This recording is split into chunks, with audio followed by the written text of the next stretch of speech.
sebagai sultan di sini, terus ngelihat pemandangan di sini. Iya.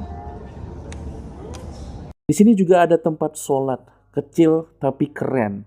Saya nggak kuat sama airnya ketika wudhu. Dingin banget, sumpah. Air paling dingin.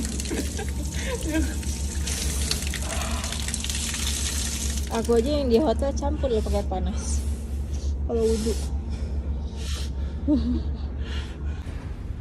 Ini masjidnya nggak terlalu rame karena memang orang Turki itu malas sholat kayaknya, jadi nggak terlalu rame masjidnya.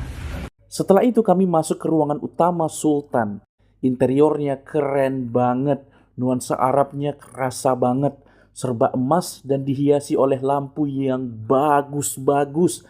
Saya nggak tahu ya zaman itu sudah ada lampu listrik seperti ini atau belum. Tetapi pokoknya pada saya masuk dan lihat ada lampu listrik seperti yang di video ini.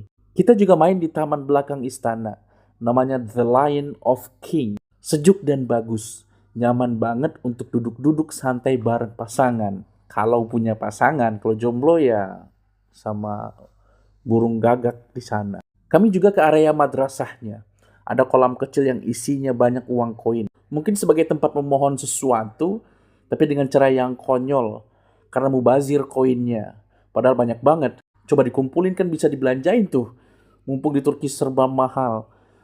View-nya juga keren karena letaknya sedikit di depan.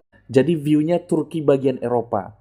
Seperti Galata Tower dan Tower Jembatan dan Laut Golden Horn atau Tanduk Emas dan sebagainya. Kalian juga bisa lihat di video ini. Setelah itu kami pindah ke suatu ruangan yang isinya dianggap sebagai barang peninggalan Nabi Muhammad SAW.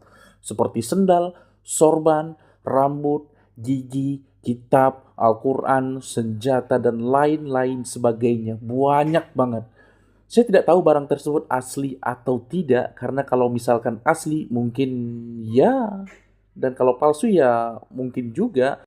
Mustahil bahwa mereka mendapatkan barang-barang tersebut asli barang-barang dari Nabi kita. Dan posisinya di Turki lagi. Ya, Allahu a'lam.